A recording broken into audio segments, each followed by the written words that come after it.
साला एक काम करे एकदम दिमाग एकदम आउट रहता। बाप बाप कर ले शादी हताना रुपया मिली, धन मिली, दौलत मिली, शोहरत मिली, घंटा ना मिलन साला दोनों से हाथ धो देनी। ये अलगे बांस कैले रहती है। इस साला कहा जाने कहाँ से हमारा किस्मत में मढ़ा गई। शक्कर तक नहीं के पसंद अब कदा बाप साला हमारा के भाट के रख देले बा। ये बाप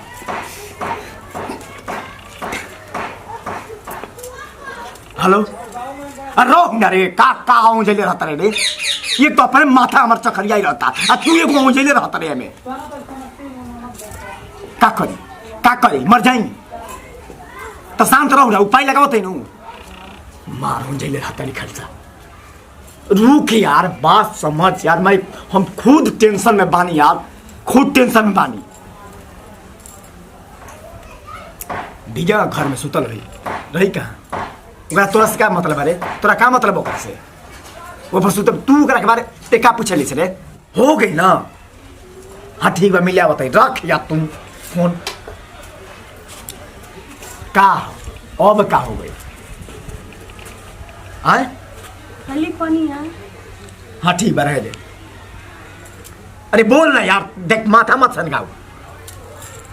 हाँ ठीक बा लेके आ जाएगा।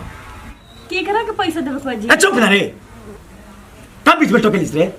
दोस्त तोरा पता नहीं लगा के देख सरू बात बते। हाँ यार बात ठीक बा अभी रख हम आवत नहीं मिलम। जीवन तोरा चाहिए हम उखा देते दे दे।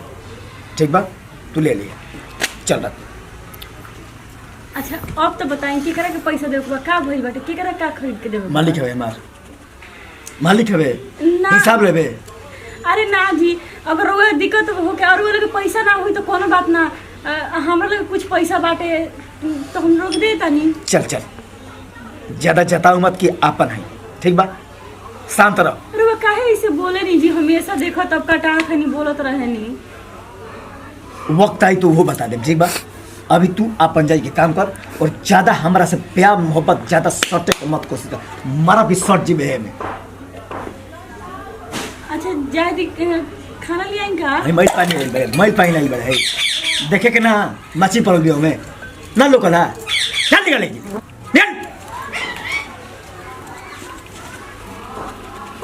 चल पहले खाना से मिल साले बहुत हद करके दे लिया बाप के तब मारा कोई पटकन से मार के आगो नहीं हां वो छोड़त ना कर रहला सिया इतना लेट क के नहीं हां ते का बार फोन करता रे?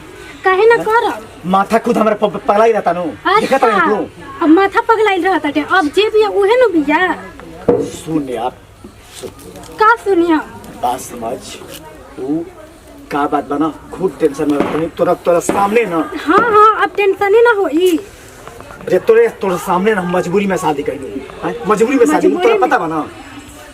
सुन हम उपाय लगा रहे बानी बस थोड़ा सा दिमाग बा थोड़ा सा बस हमरा के क्लियर कर लेबे कि करे के का बा। हां तो जल्दी करिए ठीक बनू। ओकरा बाद सुन बात की मोहल्ला के बन जा तो बाप अगर मानी तो मानी अगर ना मानी भाग चले हां ठीक बा। हां और भागे का बा अगर भाग जाएगा तभी तेजी रह के नहीं तेजी रही तो फिर प्रॉब्लम हुई। हां होई ना तो तू कुछ चीज करे पड़ी फर्स्ट करके मुआवे पड़ी। और अगर अच्छा से चल जाए जिसे तब तो अच्छा बा अगर अच्छा से ना गई हां तो कोनो उपाय तो जरूर लगाए के पड़ी। बार ते फोन करके मत डिस्टर्ब मत कर। तो जीवन चीज चाहिए ना वो मिली थे टोला महला में आदमी बने बोली सुना था और जी रोज मिलल ठीक नहीं के बात समझ हवा बाकी हमके ना रहल जाई ठीक बनू। भाई पंडित जी बोलत तू निकल ठीक बा तो जबे कॉल करम न तभी उठा लिया। जबे कॉल करबे तबे ना उठा भाई बात के समझते काहे ना अब उहे मतलब सब कुछ बिया। देख हम ओकरा से हमरा ना डर लगला खलसा अपना बाप से डर लगला इतना बात ध्यान रखे ठीक बा ओकरा से ना डर लगला। तू सुन अब तो जो इसी गली में बहुत सारा लोग हैं तो अच्छा से निकल और हम तब तोरा के जब जहाँ बुलाई ना बस खोजी आ जाए और हमारा कहे हम सब काम करिए बाकी हम सब गोटी फिट करते हैं ठीक बा। हाँ ठीक बा तो जाता नहीं लेकिन नहीं कहा जाता है इन्हें से निकलना यार। ठीक बा जाता। हाँ चल निकल। हाँ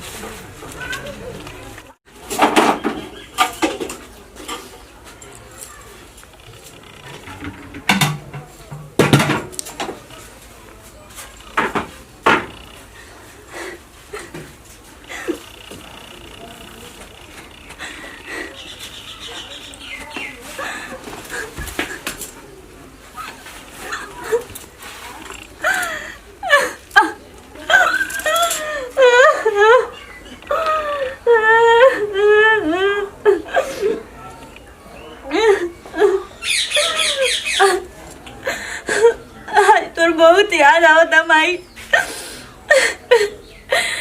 तू तो चल गइलू, हमरा के छोड़ दलू भैया के सहारे।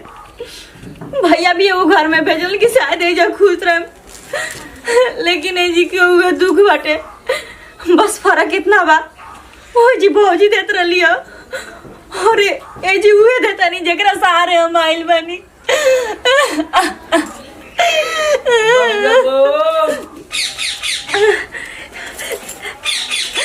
जी बाबूजी का करो तारू तनी कुदरिया दो तो खेत पर जाए के बा। जी बाबूजी आओ तनी। तीनों जाली एजे पड़ल बा। बताबो ओ दिन एगो ले गनी ऐसन देहे चोर हो गइल बा। ई लइका एकरा ले जाके चारों ओर ले पोखरा के लगावे ला जाली। ई कोनो कुछ डाल दिया सा मछरियन में तब एकरा बुझाई। ये एकदम ही नालायक हो गइल बा। अब खेते जाए के बा, नहीं तो हम ही टांग के ले। बाबूजी सकू बाबू ले गइल बनी कुदरिया मांग के। अच्छा जाई तो ले ले। तो तू रोवत काहे बारे? अरे ना बाबूजी रोवत नहीं थी। रोवत के खाए कुछ लिया का? बाबूजी कहता रे झूठो बोलता रू। जब बाप कहल बे तो ओकर दर्जा द ससुर थोड़ी है। बाबूजी रहुए बताई हम का गलती कइले बानी। वो हमरा संग हमेशा एगो दूधकार के हमरा से बात करेनी, जैसे बुझाला कि वो कुत्ता भर औकात हमारे घर में नहीं खे। जब अगर हम वहाँ के नहीं पसंद रहनी तो वह का जरूरत रहे बाबूजी वहाँ के जबरदस्ती शादी ब्याह करावला के। जब देखी तब हमरा के डांटत रहे नहीं, चिल्लात रहे नहीं। हम तो एक खातिर शादी ब्याह कहनी हो कि तहार देखन तारू की माइयो नहीं की। घर हमने के बन जाए के उ टाइम पर 2 कवर खाना बना के दी। पतो ही के बेटी जैसन हम राखब अपन, बना के राखब अपन। लेकिन हम का जानतनी कि ऐसा ना लायक करी। वो तो जानते बानी बेटी आज तक कौनो सामान ले आईनी तो हम पहले तोरा के दिया। वो जानते बानी बाबूजी कि बचपन में महतारी हमार मर गईली और बाबूजी दारू पी पी के अपन शरीर के बर्बाद कलानी। एगो भैया कैसे कैसे शादी ब्याह हमार कैलन। ए पगली यही ले तो 1 रुपया दहेजो ना हम लेनी।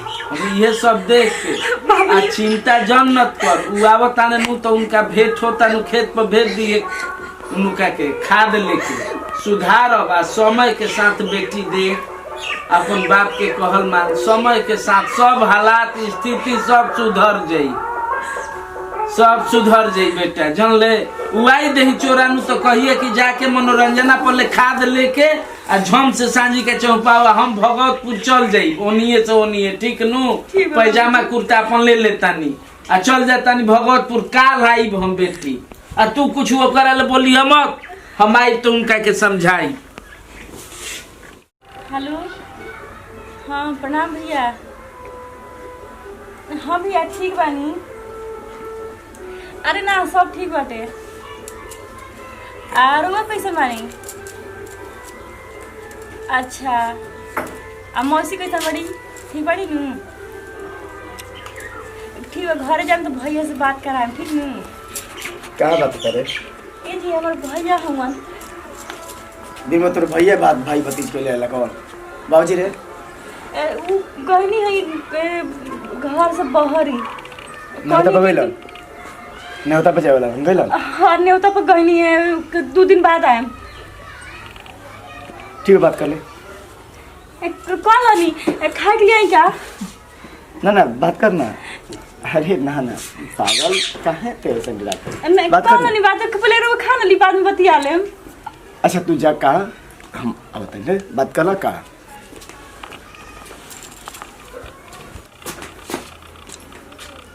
हेलो कहाँ बड़े? हाँ सुन तू वही रहिए हमारे के फिल्म दिखावे के बहाने हम ओकरा घर से लेके जाते हैं ठीक बा? अरे तू रेडी रहिए बस ठीक बा? चल मैं ओके यार लव यू अभी लव यू तेरा भान अगर रख भी चल। हाँ ठीक बा चल। अरे ये भगवान आज बड़ा प्यार से बोलनी है। लगा था कि वो वाला भगवान से कोहरा वाला हमारा पूरा हो गया। ए कहाँ मत कतर है। ना बस असही लिया तनी खाना रहो काहे आ गनी हम लेके आओ तनी आज खाना काहे आज हम अपने पत्नी के कुछ सोचले बानी।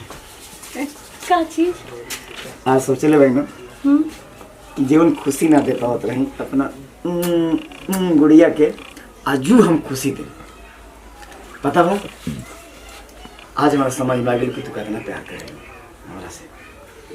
सोचा था तरह के आज सिनेमा देखा है और उन्हें खाए का हमने कि जीवन तू कहबो आज तारा मन से बाहर के खाना खाए।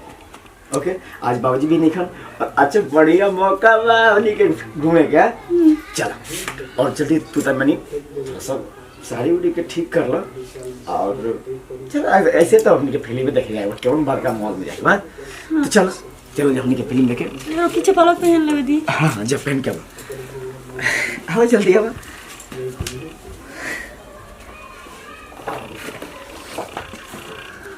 अब हमार प्यार लगा था मिल जी रे। अरे आओ जल्दी क्या करता हूँ। हाँ बस आ गई आज तनी अरे क्या तरह सुंदर लगाती है। आज तेरा गोदी में उठा के ले चली क्या आज मन हाँ फिल्म देखा ले चले के बाद में तारा के कितना अच्छा लगा था ना खुश बाबू ना आपके ना चीज की दिक्कत नहीं है ना। हाँ चलो नमस्कार प्रणाम हम आप सबके भाई रंजीत शर्मा चंदू और हमारे बड़ भाई बानी मनीष बाबा चाहत यादव जी बानी और ज्योति सिंह जी बानी। आप सबके ये वीडियो कैसा लगा लाइक करके बताएं। जी भैया बिल्कुल ऐसे कि रउए सब पर डिपेंड करो तड़ुए कि घर के स्थिति परिस्थिति का बा रउए सब कमेंट करके बताइए कि वीडियो हमारे भाई के इनकर कैसा लागल है पत्नी से प्यार करी कमेंट में लोग जरूर बताएं लोग हमने की वीडियो के बारे में और बाकी हमने की वीडियो को लाइक कर लो कमेंट कर लो शेयर और हमने के चैनल के सब्सक्राइब कर लो। बाकी मनीष बाबा बोले जी भैया अगला वीडियो देखे खातिर बेल आइकन घंटी बजा दी अगला चैनल पे हमार भोजपुरी ओकरा के सब्सक्राइब कर ली यही के साथ पूरा टीम बहुत प्यार करें जय भोजपुरी जय भोजपुरी समाज।